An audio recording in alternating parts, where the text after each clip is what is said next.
siapa? Aku akan doakan kepada penguasa. Ini jejak salafus saleh. Jejak salafus saleh seperti itu. Bukan seperti Khawarij yang tujuannya ingin merusak. Ya kalau dia tidak sampai kepada penguasa, dirusak bangunan, dibunuh orang-orang yang tidak berdosa. Ini Khawarij. Dan sampai hari ini masih ada di mana-mana di dunia Islam. Dan kita berlindung dari mereka. Kemudian yang kelima, kita masuk poin yang kelima. Akan terjadinya perpecahan dan perselisihan di tengah-tengah kaum muslimin. Nabi SAW bersabda, untuk melihat halaman 61, poin yang kelima, fa innahu may ya'ish minkum ba'di fa sayara ikhtilafan katsira. Sungguh orang yang masih hidup di antara kalian sepeninggalku, maka ia akan melihat perselisihan yang banyak. Ini kabar dari Rasulullah SAW mengenai apa yang akan terjadi pada umatnya sepeninggal beliau, berupa banyaknya perselisihan baik dalam pokok agama maupun cabangnya, baik perkataan, perbuatan dan keyakinan. Dan ini sesuai dengan apa yang diriwayatkan dari beliau sallallahu alaihi wasallam bahwa umatnya akan terpecah menjadi 73 golongan. Seluruhnya berada di neraka kecuali satu golongan, yaitu golongan yang mengikuti Rasulullah SAW dan para sahabatnya. Sesungguhnya perpecahan dan perselisihan dalam Islam adalah tercela. Banyak sekali dalil-dalil Al-Quran dan Sunnah mencela perpecahan dan perselisihan. Di antaranya Allah berfirman di dalam surah Ali Imran ayat 105, "Wala takunu kalladzina tafarraqu wakhtalafu min ba'di ma ja'ahumul bayyinat wa ulaika lahum 'adzabun 'adzim." Seperti orang-orang yang bercerai-berai dari kalangan ahlul kitab. Mereka bercerai-berai dalam masalah agama, dalam perintah, dalam agama Allah, dalam perintah, dan dalam larangannya setelah datang pada mereka keterangan yang jelas berupa hujah-hujah Allah yang mereka bercerai-berai dalamnya dan merupakan kebenaran yang mereka ketahui, namun mereka sengaja menyelisihinya. Mereka menyelisih perintah Allah dan memutuskan perjanjian mereka dengan Allah sebagai sikap lancang mereka terhadap Allah. Dan bagi mereka yang bercerai-berai, mereka akan mendapatkan azab yang besar dari Allah SWT. Kemudian di dalam ayat yang lain juga Allah berfirman dalam surah Al-An'am ayat 159. Allah berfirman, "Innal ladzina farraqu dinahum wa kanu syi'a lasta minhum fi syai' innama amruhum ilallah tsumma yunabbi'uhum bima kanu yaf'alun."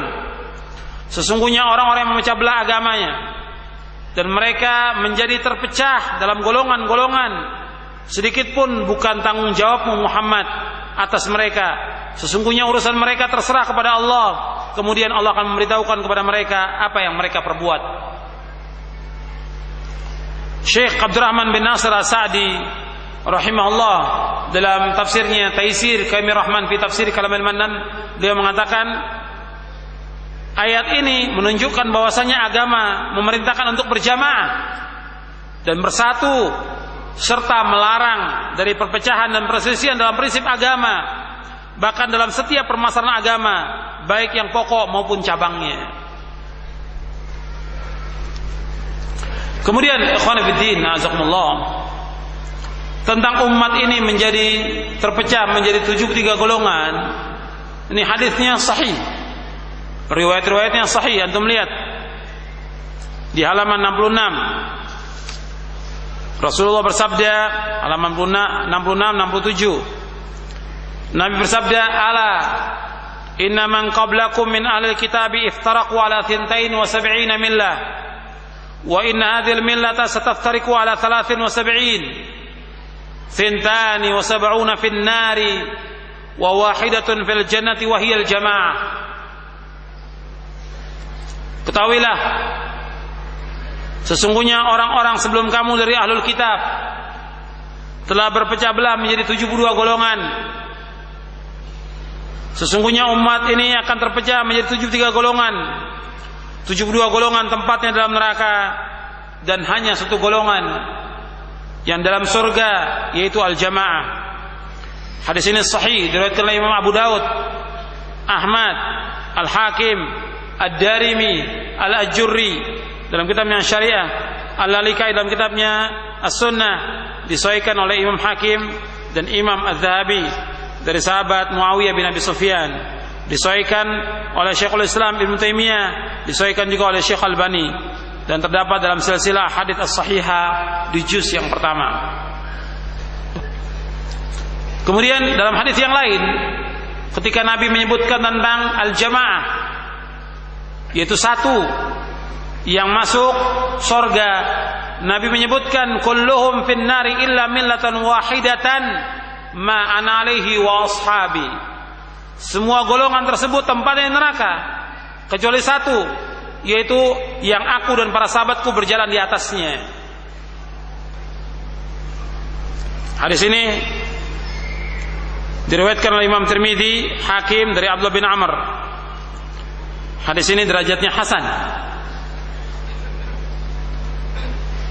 Kemudian ikhwan fillah, azakumullah, tentang perpecahan ini sudah ada sejak terbunuhnya Utsman bin Affan radhiyallahu anhu warda.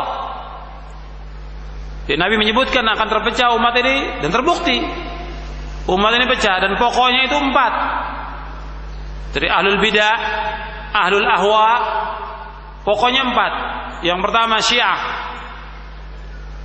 yang kedua Khawarij, yang ketiga Qadariyah, yang keempat Murji'ah. Ini firqah-firqah yang kemudian nanti berkembang lagi, ya, adanya Mu'tazilah, Asy'ariyah, dan yang lainnya. Jadi Nabi menyebutkan umat terpecah menjadi 73 golongan, dan pokoknya dikatakan oleh Abdullah bin Mubarak dan yang lainnya 4, yaitu Syiah, Rafidah, kemudian Khawarij, kemudian Qadariyah, kemudian Murji'ah, yang kemudian terus berkembang. Ini pokok dari ahlul bidah. Kemudian ketika Abdullah ibn Mubarak ditanya, bagaimana dengan Jahmiyah? Itu Jahm bin Safwan, Jahmiyah, dikatakan al-Jahmiyah itu kufar. Jahmiyah adalah kafir. Jadi Jahmiyah itu dikafirkan oleh para ulama karena mereka mengingkari sifat-sifat Allah SWT. Mereka mengingkari sifat-sifat Allah Subhanahu wa taala. Ini firqah-firqah yang sesat, dan mereka ini masih ada sampai sekarang, firqah-firqah yang sesat ini. Dan firqah-firqah ini akan terus berkembang, akan terus berkembang. Jadi pokoknya itu 4, kemudian nanti berkembang. Dan ini banyak sekali, ya, seperti yang disebutkan itu 4. Kemudian ada lagi nanti adanya Qadariyah, Jabriyah, Mu'tazilah, kemudian Asy'ariyah, Thariqah Sufiyah, dan yang lainnya. Terus berkembang sampai sekarang ini.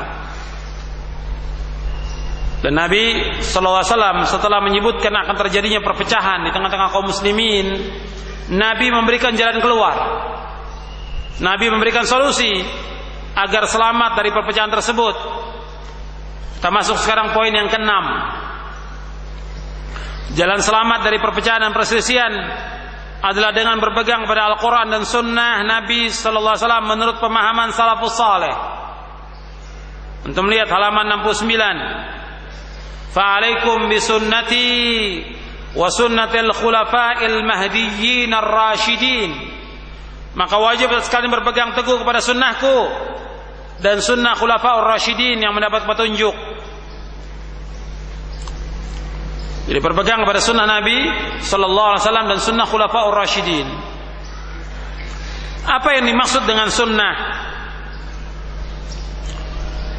Antum lihat, saya bawakan penjelasan Ibnu Rajab di halaman 70 tentang pengertian sunnah. Jadi sunnah adalah jalan yang dilalui, termasuk dalamnya berpegang teguh kepada keyakinan-keyakinan, perkataan-perkataan dan perbuatan-perbuatan Nabi sallallahu alaihi wasallam dan para khulafaur rasyidin. Itulah sunnah yang paripurna. Oleh karena itu generasi salaf dahulu tidak menamakan sunnah kecuali kepada apa-apa yang mencakup ketiga aspek tersebut. Hal ini diriwayatkan dari Al-Hasan